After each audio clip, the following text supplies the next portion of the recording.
Mimi naitwa Abdallah Saidi Abdallah, ni mwenyekiti wa hifadhi ya Chabamka, hifadhi ambayo inasimamia mazingira ya baharini.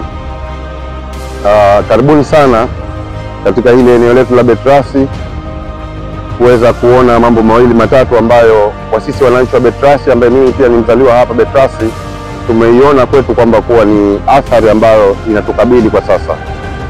Nayo nitaanza kwa kuonyesheni kitu ambacho kiko mbele yangu hapa. Nacho hichi ni kisima tunachokiona mbele yetu hapa. Ni kisima ambacho asili kilikuwa kikitumika kwamba kinatoa maji ambayo watu wataweza kutumia. Kitaalamu kwamba sisi watu ambao tupo hapa mitaani au tupo katika sehemu za bahari, kuna matatizo matatu ambayo tayari tumeshagundua. Kwa hiyo hili tungeomba serikali labda kuyafikiria haya na wataalamu wengine kuja kuyafikiria haya. Moja, tumeona uwekezaji ambao umekuwa ukiwekwa kwa kukusanya michanga kuipunguzia bahari eneo lake. Baada ya bahari inapopunguziwa eneo lake, basi hutafuta eneo nyingine la kwenda, na ndizo hizi athari ambazo tunazikuta hapa. Hili jambo linachukua karibu 30% ya maji ya bahari kupanda juu. Lakini jambo jingine ambalo tumekuwa tukiliona ni kupitia kwenye mito yetu. Hii mito yetu imekuwa ikiingiza mchanga kwa wingi bahari. Lakini kuna jambo jingine ambalo tumejaribu kuliona sisi kama wakaazi au kama watu ambao tunahusika na mambo ya bahari kwenye uhifadhi, nao ni takataka. Hizi takataka ambazo zinaingia baharini kwa wingi, hizi takataka huenda kuua matumbawe, kwa sababu zinapoenda kukaa kwenye matumbawe, takataka hizi zinafunika matumbawe. Kwa hiyo matumbawe yanakosa uhai. Yakikosa uhai, matumbawe yanakufa. Kwa hiyo inasababisha bahari, mihemko yake ya mawimbi huwa haina kizuizi baharini, inakuja moja kwa moja juu, kwa sababu matumbawe ambayo yanazuia mihemko ya mawimbi ya bahari yamekufa tayari. Kwa hiyo bahari haina uwezo wa kuzuiliwa mihemko yake, kwa hiyo mawimbi yanakuja kwa kasi juu na yanakuja kuharibu ardhi yetu. Jina langu naitwa Hussein Alkombo, ni kocha, ni makamu mwenyekiti wa shirika ustawi wa jamii Chuini. Hapa tunajishughulisha sana na upandaji wa miti ambayo ya mikoko, yani tunahifadhi mazingira, na tuliamua kufanya hivi kwa makusudi kuona mabadiliko ya tabia nchi ambayo wakulima wanahama katika hili eneo. Kwa sababu hapa kama unaona mbele hapa kuna mpunga, lakini pia alikuwa haupatikani kwa sababu maji yalikuwa yanafika kule. Kwa hivyo tulipoona vile tukaikishana kikundi ustawi wa jamii, tukaamua tuipande, tuhifadhi hili. Bahati nzuri sasa hivi wenyewe mashahidi mnaona mpunga unapatikana pale, unaonekana mpunga kule kwa sababu ya jitihada ambayo tulikuwa tunafanya hivi. Na hizi kitalu ambazo mnakiona mwanzo ilikuwa tunachomeka tu miche hivi hivi, lakini baada ya utaalamu kuonekana kwamba hii kwa hivi tunapanda mingi lakini tulipata kidogo, kwa hiyo tukaamua tuitenda vifuko hii. Ndio kama mnavyoiona hii miti.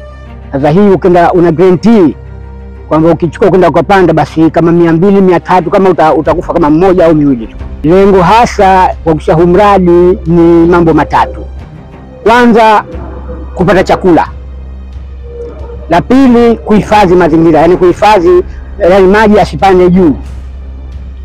La tatu, hii ni mfano biashara, yani nyingine tunauza, nyingine tunapanda katika maeneo yalikuwa yako open. Jina langu naitwa Rashid Jadi Rashid, sheha wa shehia Mtoni Chemchem.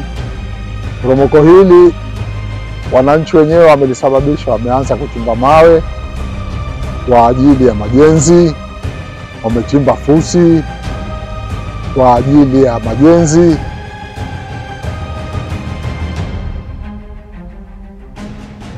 na hatimaye zilipokuja mvua za masika ukawapatikana mporomoko mzito, likaanguka hili jabali likaja zake chini. Kwa hiyo hapo sisi tulifanya juhudi ya kuwazuia wananchi wasifanye kuchimba hili jiwe. Tukajenga msingi huu hapa, tukajenga foundation ili ya kuzuia magari yanayotoka huko yasiingie ndani kwa ajili ya kuchukua mawe, pamoja na kuwazuia wenyewe wananchi wasichimbe. Hatimaye kuna nyumba 5 hapa watu wamehamishwa, na wengine vile vile wamestopishwa majenzi wasijenge kutokana na hali halisi ya hili eneo. Na eneo hili limeanza kuchimbwa toka 1983. linaenda kidogo kidogo, halikuanzia hapa, linaenda kidogo kidogo toka kulikuwa pori.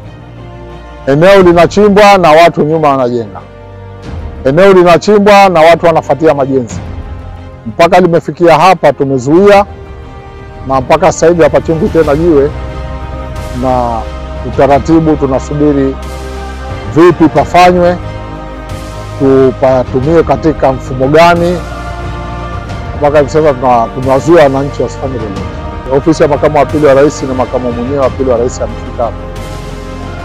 Baada ya kufika akaona hili eneo, lakini alipokuja serikali ya wilaya tayari ishazuia hawa watu wasikae, na watu hawa 5 ishawazuia wasikae katika makazi yale. Nyumba 5 zile pale zimezuiliwa na wilaya. Akaja mheshimiwa mkuu wa mkoa akasapoti mazuiaji hayo. Ikaja ofisi ya makamu wa pili wa rais ikasapoti mazuiaji yale yote, na tumepewa majukumu ya kupalinda pasifanywe lolote, na pia pasijengwe, na wale waliohamia mule wameondolewa, wamepewa fedha ya kwenda kukodi nyumba sehemu nyingine mpaka serikali itakapowafanyia ufumbuzi watu wao.